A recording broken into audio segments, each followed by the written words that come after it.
On va maintenant remplir les différentes opérations avec l'outillage nécessaire. Dans Mastercam, dans la section Toolpath, vous avez vos différentes opérations. Sauf qu'on ne peut pas se fier nécessairement à ces opérations-là pour déterminer les différents blocs N, parce qu'on prend le même outil pour dégrossir et pour finir. Ce qui fait que, pour être certain, on va aller regarder les programmes qui ont été transformés en code G pour déterminer nos différentes étapes. Ce qu'on va faire, vous pouvez, dans l'application Code Expert avec votre programme, vous pouvez cliquer sur Find et écrire un N pour trouver les différents blocs N. Vous pouvez écrire N1 ou tout simplement N et vous faites Enter. Là, normalement, il va détecter peut-être dans le début du programme des mots qui contiennent des N. Mais si vous continuez à faire Enter, ben là, on va aller voir le N1 qui est avec l'outil numéro 1. Ça va dégrossir la pièce et finir la pièce. Ça pour les opérations, pour savoir quel outil fait quoi finalement. Mais ça, c'est vraiment dans Mastercam. Fait que le N1, ça se trouve avec l'outil d'une demi. Avec le N1, ben, on a le dégrossissage. Là, je vais juste changer mon plan pour que je puisse voir comme il faut.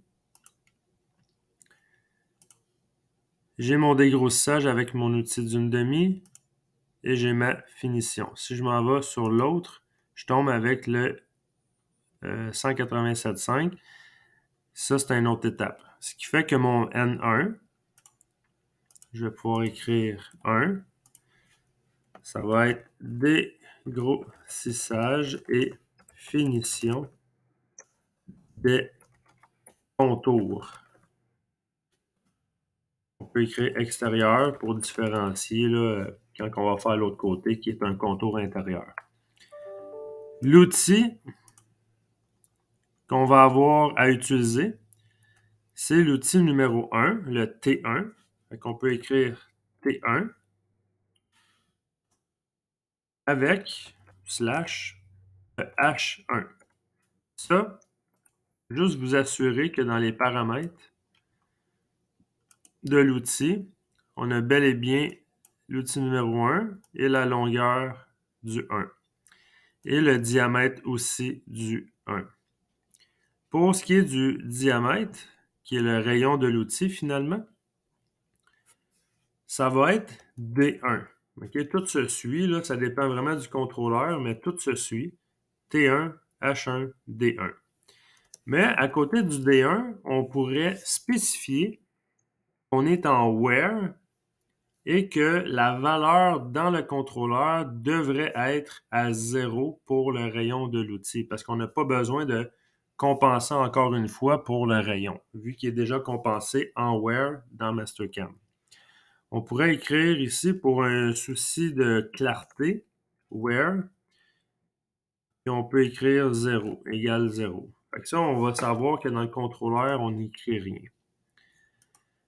Pour l'outil de coupe qu'on va utiliser, ça va être une fraise, une demi de diamètre.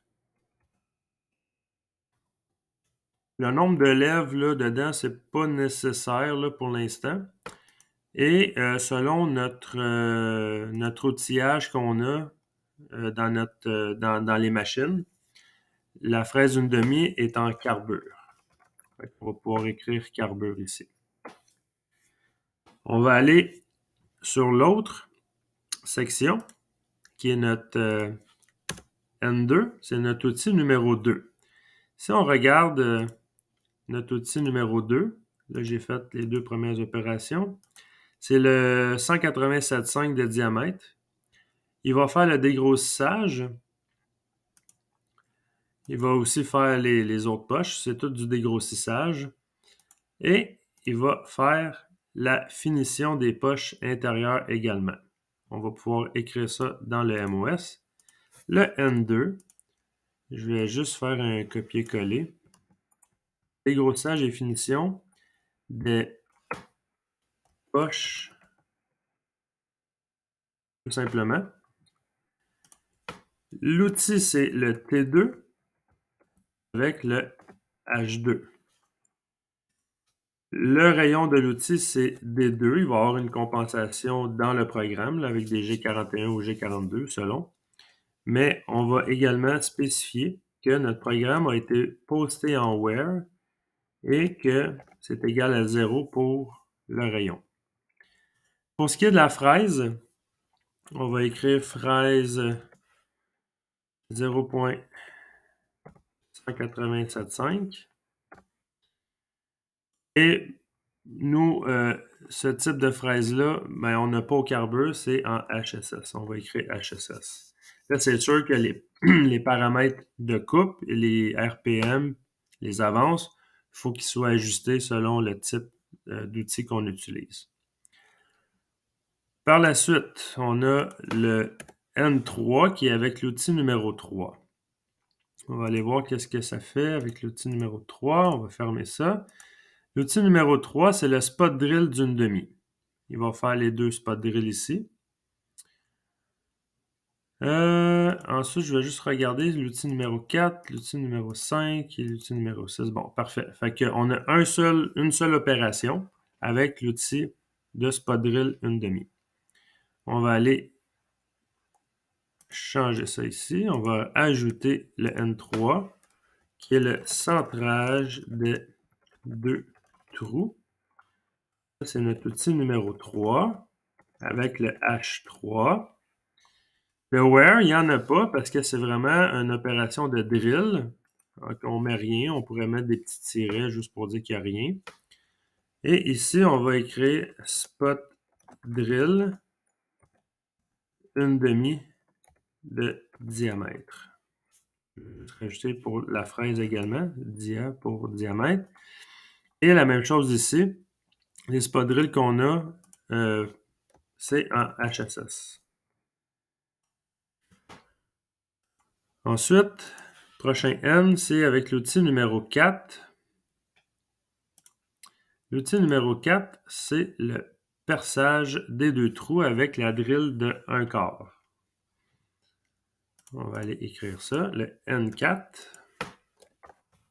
Perçage des deux trous. Ça va être T4, H4. Encore une fois, pas de rayon d'outil parce que c'est vraiment une opération de perçage. Et on va pouvoir écrire forêt 1/4 de diamètre. Et même chose, les forêts qu'on a, c'est en HSS. Ensuite, le N5, c'est le T5. Je vais pouvoir voir ici dans Mastercam. L'outil numéro 5, ça va faire le chanfrein du contour ici. Avec un chamfer mill une demi. Le N5. Chanfreinage du contour circulaire, parce que c'est vraiment, ça tourne autour du contour circulaire. C'est le T5 H5. Il va avoir une compensation parce que là, vu qu'on travaille sur le côté de l'outil à 90 degrés, ben, ça va être le D5. Ça, il faut s'assurer dans Mastercam qu'on a vraiment les bons numéros. Le where va être égal à 0. Et on va écrire chamfer mill une demi de diamètre. Et ça va être en acier rapide HSS. Fait. Il va me rester une dernière étape qui est le N6 avec l'outil numéro 6. La dernière étape, c'est qu'on va faire les chanfreins également, même chose, mais avec un outil plus petit qui est un chamfer mill 1/4, puis on va chanfreiner les poches.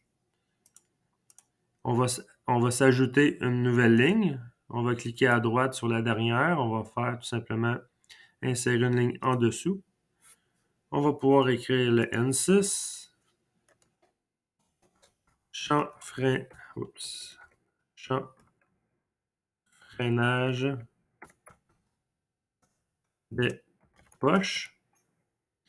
Avec l'outil numéro 6, le H, ça va être le H6. Et on va également utiliser une compensation d'outils pour cet outil-là parce qu'on travaille comme l'autre chanfrein sur le côté de l'outil, mais on va l'avoir mis en where, ce qui fait que dans le contrôleur, on va écrire 0 pour sa valeur de rayon. Et on va prendre un chamfer mill 1/4 de diamètre, toujours en HSS. Alors voilà pour la phase numéro 1. On va maintenant faire la phase numéro 2. La phase numéro 2 est quand même assez rapide parce qu'on a tout simplement une seule opération qui est le N1. C'est le dégrossissage et la finition de la poche circulaire. Dans Mastercam, je peux aller voir ici. J'ai mon outil numéro 6. Oh, désolé, juste ici. J'ai mon outil numéro 7, numéro 7 qui est une fraise 1 pouce de diamètre. Et je vais reprendre la même fraise pour faire la finition. Je vais aller dans ma feuille de montage de ma phase numéro 2.